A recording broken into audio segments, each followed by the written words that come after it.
और फिर at the last 10 o'clock 10:30 तक मैंने सोच लिया था कि मैं यहाँ पे भिखारी बन जाऊंगी और यहाँ पे मुझे कहीं पे ऐसे मांग के और कुछ भी करके यहाँ पे गुजारा करना होगा और शायद मैं वापस कभी भी अपने वतन लौट के नहीं जाऊंगी। और मेरी जो बेटी है वो बहुत ही ज़्यादा स्ट्रॉन्ग है, बट वो मेरे से बहुत ही ज़्यादा अटैच्ड है, यानी कि अपनी मदर से हर बेटियां जो होती हैं वो अटैच्ड रहती हैं, बच्चे बेटे बेटी कोई भी हो, तो वो मेरे बिना ना खाना भी नहीं खा पाती है। ऐसी चिप्स चॉकलेट दे दीजिए आप खा लेगी, बट प्रॉपर जो खाना होता है वो मैं ही उसे खिला सकती हूँ। अस्सलाम वालेकुम। आज मैं आपको एक बात बताना चाहती हूँ जो कि बहुत ही ज़्यादा इम्पॉर्टेंट वीडियो है, क्योंकि मैं आपको बताना चाहती हूँ कि कुछ कुछ बातों का बहुत ही ज़्यादा ध्यान रखना चाहिए।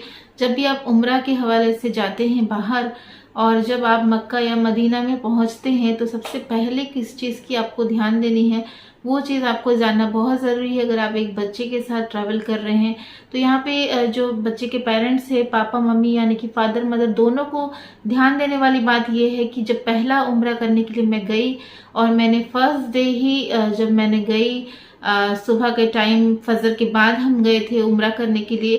जब मैं जाके पहुंची तो मैंने वहां पे उम्रा अता किया, और उसी टाइम में ही ना, जब आप कोई भी फैमिली मेंबर्स के साथ जाते हैं तो वो उसी टाइम में बिछड़ गए। और फिर हमारा ऐसा था कि हमने कोई भी सिम कार्ड, सबसे पहली गलती की हमने अपना होटल का कार्ड जो था वो मैंने नहीं लिया था अपने पास, पर्स में नहीं था मेरे पास होटल का नाम कार्ड कुछ भी। और जो एजेंट्स हमारे गए थे ग्लोबल ट्रेवल्स के एजेंट, वो भी बहुत ही ज़्यादा अच्छे नहीं थे। उन्होंने हमें कोई भी होटल के डिटेल्स पहले से नहीं दी थी, और होटल का कार्ड भी हमारे पास नहीं था, वो हमें रिसेप्शन से लेना चाहिए था, बट हमने नहीं लिया और हम निकल गए मस्जिद हरम की तरफ। और उसके बाद फिर जब मैंने जो भी उम्रा का जो भी अरकान है वो सब कुछ पूरा किया, उसके बाद फिर हमारा एक था कि हम 79 गेट में आके रुकेंगे और फिर साथ में जाएंगे। तो हमने जब सफ़ा मरवा कंप्लीट किया तो फिर मेरा जो है मैंने अकेले ही किया था। जब सफ़ा मरवा मैंने ख़त्म किया तो उसके बाद फिर मैं 85 या 6 इस तरीके से गेट के नंबर से निकली, और फिर मुझे बिल्कुल जहन में नहीं था कि कौन सा गेट कहाँ पे जाता है। तो फिर मैंने जैसे जैसे वो सिक्योरिटी, उनको जो कि इंग्लिश भी ठीक से नहीं आती, हिंदी भी नहीं आती है, और they are least interested to help you, तो वो लोग भी ऐसे ही बताते हैं। तो फिर वहाँ पे जुम्मे का दिन था, सब कोई रश लगी हुई थी, और देख सकते रश किसे लगी है, और सब कोई को पड़ा था कि कैसे अपना अपना होटल जाके वापस से आएंगे, क्योंकि 10 बजे यानी कि 9:30 के ऑनवर्ड्स ही सारा गेट्स बंद हो जाता है और बहुत दूर जाने पड़ती है। आपको मेरी और एक वीडियो में पता चलेगा, मैंने अभी जुम्मे के हवाले से आपको सेकंड जुम्मा में वो वीडियो मैंने बनाया था, वो मैं आपको पोस्ट कर चुकी हूँ मेरे चैनल में, वो आप देख सकते हैं। तो यहाँ पे जब मैं वो 85 नंबर गेट से निकली तो आप देख सकते हैं मुझे बिल्कुल भी जहन में नहीं। जब मैं 79 गेट के पास पहुंची तो वहां पे फिर मैंने बहुत 30 मिनट्स के करीब वेट किया, और मेरे चचा चची कोई भी नहीं आए मुझे मिलने के लिए या तो देखने के लिए। तो फिर मैं बहुत घबरा गई, क्योंकि मेरे पास तो फ़ोन था बट उसमें फिर कुछ भी इंटरनेट फैसिलिटी नहीं थी, रिचार्ज सिम कुछ नहीं था उसमें सऊदी का। तो फिर मैंने बहुत लोगों से हेल्प मांगा, कुछ लेडीज़ को भी बोला कि excuse me, can you give me internet facility on my phone. तो फिर उन्होंने किसी ने हेल्प नहीं की मेरी, और कॉल भी करने के लिए बोला तब भी किसी ने कॉल करने के लिए भी नहीं दिया अपना फ़ोन। तो ये चीज़ मुझे बहुत बुरा लगा कि अगर कोई परेशानी में है और कोई आपको हेल्प मांग रहा है तो आपको करनी चाहिए। देखिए ऐसा भी होता है कि आपका फ़ोन लेके कोई मिसयूज़ करता है सब कुछ, बट आपको माहौल हालात हर चीज़ देखनी चाहिए कि इंसान जिसके पास कोई अभी है नहीं फ़िलहाल, तो आप खुद से स्पीकर में फ़ोन लगा के भी दे सकते हैं उसे, या तो आप खुद से उसका कोई व्हाट्सएप जिसके पास उसे कॉल करना है या तो मैसेज करना है उसे आप दे सकते हैं, अपने फ़ोन से व्हाट्सएप कर सकते हैं कि आपकी वाइफ या तो सिस्टर या तो कोई भी आपकी यहाँ पे ऐसे परेशान हालत में है, उन्हें कुछ नहीं पता, तो आप हेल्प कीजिए, होटल का नाम बताइए, कुछ भी आप हेल्प कर सकते हैं। बट कोई किसी ने मुझे हेल्प नहीं किया, और मैं बहुत ही ज़्यादा खुद को हेल्पलेस समझ रही थी, क्योंकि वहाँ इतना बड़ा मंजर और यहाँ पे मैं अकेली हूँ, और मेरे पास उस टाइम में एक सिंगल रियाल भी नहीं था। और आप बिलीव नहीं करेंगे, उस टाइम में मैं जब हरम शरीफ में एंटर की थी तब 5 o'clock हो रहा था, और जब मैं गुम गई थी तब 8:30 8 o'clock ऐसे हो रहा था। और उसके बाद 8 o'clock से लेके 9:30 to 10 o'clock तक मैं बस राइट साइड लेफ्ट साइड जाती रही, घूमती रही, बट मुझे एग्जैक्ट नहीं याद आ रहा था कि किस तरफ जाऊं तो मेरे होटल वहां से मुझे मिल जाए। बट मुझे एक चीज पता था, जो 79 गेट से सीधा ही हम लोग आए थे। तो आप देखिए कि कैसे अल्लाह ताला भी बोलते ना कि इम्तिहान लेता है और टेस्ट करता है। तो मुझे अल्हम्दुलिल्लाह आई वॉज वेरी लकी कि अल्लाह ने मेरा टेस्ट किया। मुझे बहुत अच्छा लगा कि और डे 1 से मेरा टेस्ट लिया उसने। और आप बिलीव नहीं करेंगे कि आगे मैं आपको बताऊंगी कि कैसे कैसे अल्लाह ताला ने मिरेकल्स दिखाए हैं मुझे, और जो कि आप पूरी दुनिया में नहीं देख पाएंगे, आपको मक्का मदीना में मिलेगी। और ये बहुत सारे ब्रदर एंड सिस्टर्स इस बात से एतबार करेंगे कि वो जब भी अगर मक्का मदीना गए हैं तो उनके साथ भी इस तरीके से कोई भी मिरेकल हुआ होगा। I am pretty sure. तो यहाँ पे देखिए अभी क्या हुआ, 10 o'clock हो गया था, कोई भी किसी ने मुझे हेल्प नहीं किया। उसके बाद फिर अचानक से जब मैंने पुलिस वगैरह सबसे सिक्योरिटी सब कोई को हेल्प बोला, तो सबने बोला कि अगर आपको होटल का नाम नहीं पता तो हम कुछ नहीं कर सकते। ऐसा कहीं पे होता है, किसी को अगर होटल का नाम नहीं पता है, किसी को नहीं पता है, तो फिर आपको बोलना चाहिए कि हमारा ये विंडो में जाइए, यहाँ पे आप अपना कंप्लेन रजिस्टर करिए, या तो कुछ भी वहां से हम कॉल लगाएंगे आपके रिलेटिव्स को, कुछ भी। तो कुछ भी उन्होंने हेल्प नहीं किया। तो ये सऊदी गवर्नमेंट का एक मुझे बहुत ही ज्यादा बैड थिंग लगा मुझे, कि कभी कोई अपना कंट्री से इतने लाखों लोग आते हैं तो आपको भी उनका ख्याल रखना चाहिए। ऐसा गलती हमारा है कि हमें कार्ड लेके जाना चाहिए था, सिम कार्ड रिचार्ज करके लेके जाना चाहिए था, बट अगर हमने नहीं किया तो यहाँ पे सऊदी गवर्नमेंट को भी चाहिए कि अगर ऐसे कोई फंस जाता है तो उसका हेल्प कीजिए, ना कि उसे और भी डराइए। और फिर एट द लास्ट 10 o'clock 10:30 तक मैंने सोच लिया था कि मैं यहाँ पे भिखारी बन जाऊंगी और यहाँ पे मुझे कहीं पे ऐसे मांग के और कुछ भी करके यहाँ पे गुजारा करना होगा, और शायद मैं वापस कभी भी अपने वतन लौट के नहीं जाऊंगी। और आप बिलीव नहीं करेंगे, उस टाइम में इस तरीके से फर्स्ट उम्रा हुआ था ना, वो एक हैप्पीनेस होता है, एक खुशी होती है, वो मेरे चेहरे से, मेरे दिल दिमाग से वो चीज उड़ गई थी पूरा। और मुझे ऐसा लग रहा था कि मैं यहाँ कहाँ आ गई हूँ और मेरे साथ अभी क्या होने वाला है। और मुझे सबसे ज्यादा फिक्र हो रहा था कि मैंने अपने होटल में एक हार्ट पेशेंट, जो मेरे फादर हैं, उनका ओपन हार्ट सर्जरी हुआ है, वो 6 years बिफोर हुआ है, बट वो एक पेशेंट है, और उनके पास मेरी 5 years ओल्ड डॉटर है, जो कि वेट कर रही हूँ कि मेरी मम्मा कब आएगी, मुझे ब्रश करवाएगी, मुझे ब्रेकफास्ट करवाएगी, सब कुछ का वो वेट कर रही होगी। और मेरी जो बेटी है वो बहुत ही ज़्यादा स्ट्रॉन्ग है, बट वो मेरे से बहुत ही ज़्यादा अटैच्ड है, यानी कि अपनी मदर से हर बेटियां जो होती हैं वो अटैच्ड रहती हैं, बच्चे बेटे बेटी कोई भी हो, तो वो मेरे बिना ना खाना भी नहीं खा पाती है। ऐसी चिप्स चॉकलेट दे दीजिए आप खा लेगी, बट प्रॉपर जो खाना होता है वो मैं ही उसे खिला सकती हूँ। तो वो एक चीज हर जब घड़ी का कांटा मैं देख रही थी कि हर एक 5 मिनट्स 10 मिनट्स हर मिनट्स के साथ मुझे मेरी बेटी बहुत याद आ रही थी। और मैं सोच रही थी कि जब ये सिक्योरिटी पुलिस किसी को नहीं पता कि मैं कैसे वापस अपने होटल पहुंचूंगी, तो फिर अल्लाह ताला को मैंने दुआ मांगा। और मैं आपको रियली बोलती हूँ, तहज्जुद प्रेयर में जो दुआ मांगती हूँ वो मिरेकल होता है।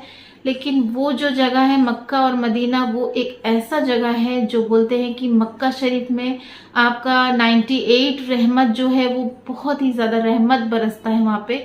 और मैं आपको बोलूं कि मुझे उतना, अभी मैं दीन को सीख रही हूँ, लेकिन मुझे इतना महसूस हो रहा था कि जैसे कि अल्लाह पाक यहीं पे है और वो मुझे जरूर मेरी बेटी से मिलाएंगे और मुझे मदद जरूर करेंगे। और मैंने बस वहीं पे ही 79 गेट के सामने में पूरे धूप में मैंने वहीं पे अपने घुटनों के बल में मैं गिर चुकी थी वहां पे, और मैंने रो रो के दुआ किया। सब जा रहे हैं, देख रहे हैं कि मैं रो रही हूँ, बट कोई मुझे नहीं पूछ रहा है कि किस लिए रो रही हो।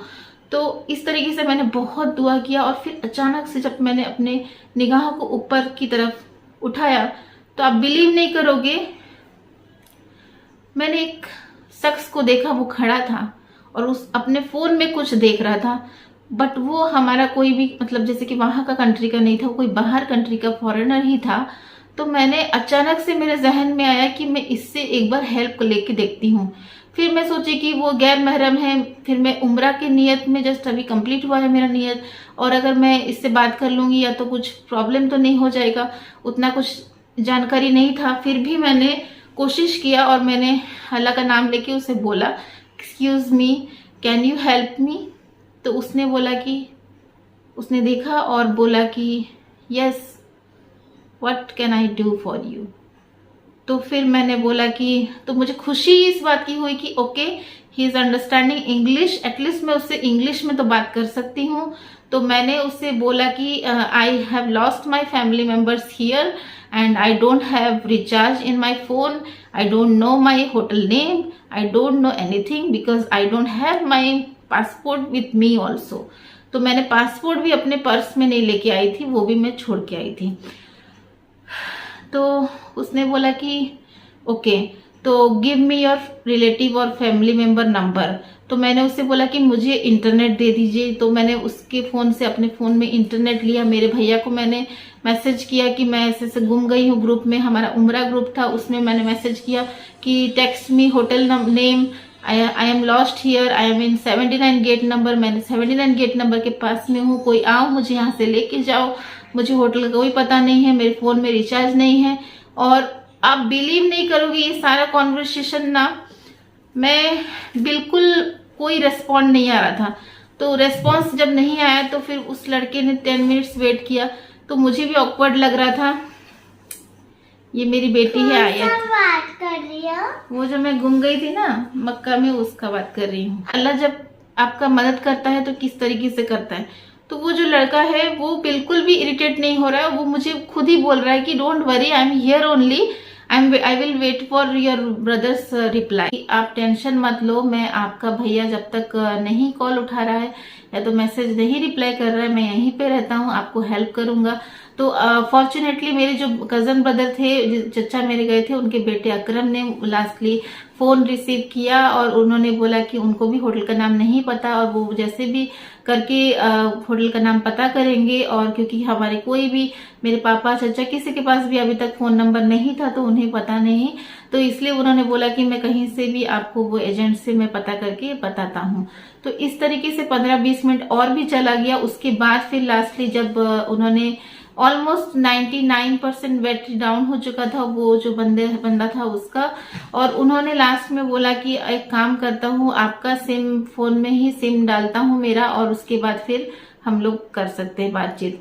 तो फिर देखिए इतना कौन मदद करता है। उस अनजान इंसान ने मेरे फोन लेके अपना सिम मेरा फोन से एक्सचेंज किया और मेरा फोन में अपना सिम डाल के फिर से मेरे भैया ने वहां पे बताया कि होटल का नाम होता है अल सफा होटल। तो उसके बाद फिर आप बिलीव नहीं करोगे कि उसने मुझे अंडरग्राउंड में लेके गए जहाँ पे टैक्सी स्टैंड रहता है। टैक्सी वाले को भी मेरे लिए बोला कि इनको छोड़ के आओ। टैक्सी वाले ने, फिर भैया ने बोला कि नहीं अभी नहीं छोड़ सकते, अभी जुम्मा का टाइम हो रहा है, ये हो रहा है, वो तो पास में ही है, चल के चले जाओ, अभी उधर घूम के नहीं जाएंगे, इस तरीके से बोला। तो उसने लास्ट में 79 गेट से जो हमारा जो एस्केलेटर जाता है ओवरब्रिज के सामने में, बस वहीं से ही मैं आई थी सुबह, बट मैंने 50 बार वही देखा कि मुझे, बट जहन में नहीं था कि जब मैं आ रही थी तो वहां पे एक ओवर ब्रिज आता है, और अगर वो चीज मैंने सुबह ध्यान रखती कि हाँ मैं एक ओवर ब्रिज के नीचे से जाके फिर हरम शरीफ पहुंची हूँ, तो फिर मैं इमीडिएटली वहीं से जाती। और मुझे पता था कि ओवर ब्रिज क्रॉस करते साथ ही कबूतर चौक के बाद ही मेरा होटल लेफ्ट साइड में है। तो ये चीज मेरे जहन में नहीं था। तो आप जब भी कभी जाएंगे तो हमेशा लैंडमार्क्स फिक्स कीजिए कि कहाँ पे आपका होटल है और होटल के आसपास में कौन सी शॉप है या तो कौन सा होटल है या तो कोई भी एक ओवरब्रिज या तो कोई भी बैनर वगैरह कुछ भी, जो कि आपको जो क्लॉक टावर है वो चारों तरफ से सेम ही नजर आता है। तो फिर उसके भरोसे अगर आप रह जाएंगे तो फिर आप ऐसे ही गुम जाएंगे। तो फिर उसके बाद उन्होंने मुझे एस्केलेटर के पास में छोड़ा और बोला कि देखिए अभी बैरिकेड्स हो चुका है, बाहर से किसी को अंदर आने नहीं दे रहे, और अगर मैं आपको छोड़ने के लिए बाहर गया तो फिर मैं यहाँ पे फिर से आ नहीं पाऊंगा अंदर, और फिर मेरा जुम्मा का नमाज जो है वो रह जाएगा और मुझे दूर से जाना पड़ेगा और मैं अंदर में नहीं पढ़ पाऊंगा, जो कि मुझे सहन में पढ़ना था। तो फिर मैंने बोला कि उस टाइम में फिर मैं इतना ज्यादा, मतलब बोलिए कि मेरे पास पैसा नहीं है, भूख भी लग रहा है जोर से, उसके बाद फिर मेरे पास कोई कांटेक्ट नहीं है। अगर सोचिए वो जगह में मुझे होटल नहीं मिला तो फिर मैं क्या करूंगी। तो फिर मैंने उन्हें बोला कि अच्छा एक काम करती हूँ कि अगर मैं यहाँ से होटल मिल जाता है तो ठीक है, वरना फिर से मैं आके 79 गेट में खड़ी रह जाऊंगी। तो आप एक काम करो, आप अपना जुम्मा नमाज सब कुछ खत्म करके आ जाओ यहाँ पे 17 गेट नंबर में। एक बार चेक कर लेना कि मैं यहाँ पे हूँ या नहीं, अगर मैं होंगी तो फिर से मेरे भैया को कांटेक्ट करना। तो मतलब सोचिए कि मैं एक गलती की वजह से मैंने कितना टाइम तक मैं घूम रही हूँ, और उसके बाद फिर वो लड़का जो मेरा हेल्प करने के लिए आया था वो भी कितना जेन्युइन लड़का था कि उसने मुझे एंड तक हेल्प किया। उसने बोला कि हाँ ठीक है, मैं जैसे ही जुम्मा पढ़ूंगा उसके बाद 79 गेट में आऊंगा। इतना तो अपने भी नहीं करते, इतना गैर ने किया। तो वो जो तवक्कुल हम अल्लाह के जात से रखते हैं ना, वो चीज का सिला जो है आपको जरूर मिलता है, और मुझे भी मिला। और उसके बाद आप बिलीव नहीं करेंगे, मैं बहुत ही ज्यादा गमजदा होके, इवन रो रो के मैं वहां से आंसू पोंछते हुए नीचे तरफ जा रही थी चल के। तभी उस लड़के को क्या हुआ पता नहीं, उसने बोला कि थोड़ा सा सिस्टर रुकिए, एक काम करता हूँ, इससे मेरा नमाज पढ़ने से भी शहर में ज्यादा इम्पोर्टेंट है कि आप सेफली अपने फैमिली के पास पहुंच जाएं, जहां पे आपकी 5 years ओल्ड डॉटर आपकी वेट कर रही है। और जैसे ही उसने ये लफ्ज इस्तेमाल किया, मैं उसके सामने फूट फूट के और भी रोने लगी। और मैं रियली आपको बोल रही हूँ कि मैं दिल से दुआ करती हूँ कि उन भाई का, कि जिन्होंने मेरी इतनी हेल्प की उस टाइम में, शायद मुझे लग रहा था कि मैं कभी भी वापस अपने फैमिली से, अपनी बेटी से, किसी से नहीं मिल पाऊंगी। और उसने जिस तरीके से मेरी हेल्प की है, अल्लाह ताला उसे हमेशा बोलती हूँ ना कि खुदा जो बोलते हैं ना कि जन्नतुल फिरदौस में उसे जगह दे और उसको जगह बुलंद करे, उसके दिन दुनिया आखिरत में उसे कामयाबी अता फरमाए। और आपको भी जब भी कोई जरूरतमंद इंसान मिले, चाहे वो सच्चा हो झूठा हो, उसकी हेल्प करे, क्योंकि आपको नहीं पता कि कभी कोई जरूरतमंद भी सच्चा हो सकता है, और अगर झूठा भी है तब भी आप हेल्प करेंगे तो उसकी नेकी जो है वो आपको मिलेगी। तो वो आप जरूर करें। तो इस तरीके से वो मेरे साथ गए, और फिर मेरे साथ जाके ही मुझे, आप बिलीव नहीं करेंगे, पूरा उस टाइम में इतना गर्मी था कि फोन भी जैसे फट जाएगा इस तरीके से लग रहा था। सुबह 11 बज रहे थे करीब। और फिर जैसे ही मैं वो होटल देखी, मेरे आंखों से मतलब आंसू कंटिन्यूस बहने लगी, और मैंने पूरा उसे दिल से शुक्रिया अदा किया। और मैंने उससे बोला कि आप प्लीज 1 मिनट के लिए आप रिसेप्शन में बैठिए, मैं अभी आ रही हूँ। और वो देखिए कितना लॉयल बंदा है, वो फिर से रिसेप्शन में बैठा रहा, और मैंने 5-7 मिनट्स लगा दी नीचे आने के लिए। मेरी बेटी वैसे ही बाल उसका बिखरे हुए थे, ना ब्रश किया था उसने, ना खाना खाया था, बस फोन पकड़ के देख रही थी। और जब मैं उससे मिली तो फिर मैंने उसे टाइट हग किया। मुझे सब बोल रहे कहाँ चली गई थी क्या, मैंने किसी का कुछ नहीं सुना, बस उसे एक टाइट हग किया। और मैं उस अल्लाह का इतना शुक्रिया अदा की उस टाइम में। और साथ ही साथ मैंने फटाफट से, मैं जो लेके आई थी होममेड वाला कुछ भी घर से बना के, हमारे यहाँ पे कुछ स्नैक्स होता है जैसे कि होममेड केक वगैरह, इस तरीके से एक पैकेट में मैंने लेके गई। और मैं नीचे अपनी बेटी के साथ गई, और उस इंसान को मैंने थैंक यू किया और उसे वो पैकेट दिया। और वो नहीं ले रहे थे, फिर भी मैंने उन्हें दिया। और आप बिलीव नहीं करोगे, उसने मुझे 50 रियाल दिया। सब कोई बोलते कि पैसा मत लो, तो पैसा मैंने नहीं लिया। उसने ये कह के मुझे दिया कि sister, you are like my sister, and I know you have money, but please keep this 50 riyal, then you can recharge your phone just right now, and without recharging your phone, मतलब without your sim card, don't step out from your hotel. तो ये चीज मुझे बहुत ही ज्यादा अच्छी लगी कि वो मेरे एक अपना भाई के हिसाब से ही उसने मुझे ट्रीट किया, और बहुत ही रिस्पॉन्सिबल ब्रदर के हिसाब से उसने मुझे बोला कि एक सिम कार्ड लेके ही बाहर निकलना होटल से। और मेरी बेटी को भी वो उसने शेक हैंड किया और बहुत अच्छे से फिर वो वापस गया। और फिर मेरा नंबर उसके पास था। तो फिर जब आप बिलीव नहीं करोगे, जब 1 वीक के बाद मैंने रिचार्ज, 1-2 दिन के बाद रिचार्ज किया, उसके 4 to 5 डेज के बाद उसने मुझे अचानक से, मुझे याद आया उसके बारे में, तो मैंने उससे थैंक यू करके मैसेज किया। तो मैंने बोला कि अल्लाह definitely reward you for your work, have a great day, ये वो इस टाइप का मैंने लिखा था। तो आप बिलीव नहीं करोगे, उसने एक लंबा चौड़ा पैराग्राफ मुझे मैसेज किया। सिस्टर, आपने मुझे उस टाइम में एक लाइन बोला था कि ये जो आज काम आपने किया है उसके लिए अल्लाह ताला आपको बेहतरीन से नवाजेगा। और आप बिलीव नहीं करोगे कि जुम्मा के दिन में आपने जितने भी ब्रदर सिस्टर ने अभी वहां पे गए होंगे मक्का मदीना में, तो आपने देखा होगा कि 9-9:30 बजे तक सब गेट बंद हो जाते हैं, और आपको जो आपका ये है सीधा वाला रास्ता से ही जाना पड़ता है। और उसके बाद फिर आपको मिलता है अंदर जाने के लिए। तो यहाँ पे उसने बोला कि जो एस्केलेटर से हम जाते हैं 79 गेट नंबर में, बस वहीं से ही किसी को जाने नहीं दे रहे थे। और मैं जैसे ही गया मुझे बोला कि आप अंदर आ सकते हो, तो मैं वहां से अंदर चला गया और मैंने जाके सहन में ही जुमा की नमाज अदा की। तो मुझे उससे इतना अच्छा लगा कि वो बोला कि देखिए मैंने आपकी हेल्प की और अल्लाह ने मेरी हेल्प की। तो देखिए यहाँ पे वो बंदा चाहता था कि जुम्मा नमाज सहन में जाके मताफ एरिया में पढ़े, और उसका देखिए 11:30 बजे भी जाके सिर्फ उसे एंट्री मिली और उसने जाके मताफ में नमाज अदा की। तो यही होता है कि अगर आप किसी को भी हाथ उठा के 10 रुपया भी देते हैं तो अल्लाह ताला आपको वापस बदले में 100 रुपया देता है। तो इसलिए अपने दिलों को नेक बनाएं, आप अपने जो जज्बा रखें हमें मदद करने की, और इंशाअल्लाह ताला आपको जरूर अल्लाह ताला अच्छे से अच्छे बेहतरीन से नवाजेगा। और यही चीज छोटा सा मैंने इतना सारा बड़ा वीडियो बना दिया है ये मैसेज देने के लिए कि क्या होता है अगर आप उम्रा में जाते हैं तो आप गुम जाते हैं, अगर पेरेंट्स के साथ जाते हैं तो उनको एक तो आईडी देना चाहिए। वो हमारा एजेंट उसने हमें आईडी वगैरह नहीं दिया था, तो इसलिए मैं आपको बोलती हूँ आईडी के साथ बैग में भी आपका एड्रेस, फोन नंबर, सब कुछ प्रिंट वाला बैग लीजिए एजेंट से। और आप जो होटल में रह रहे हैं उसका जो होटल का कार्ड है वो भी आप जरूर लेके जाएं। फोटो भी एक फोन में क्लिक करके रखें, और हमेशा अपने जो अपनों के साथ में चले। अगर कोई धीरे चल रहा है तो उसके साथ धीरे चले, जोर चल रहा है तो जोर चले। और बच्चों के साथ भी मैंने एक वीडियो बनानी है, क्योंकि आगे एक स्टोरी है जो नेक्स्ट सेकंड जुम्मा में वो क्या हुआ था शाम को, वो मैं आगे के वीडियो में आपको बताऊंगी। वीडियो बहुत लंबा हो रहा है तो आप अपना बहुत ख्याल रखिएगा। जज़ाकल्लाह।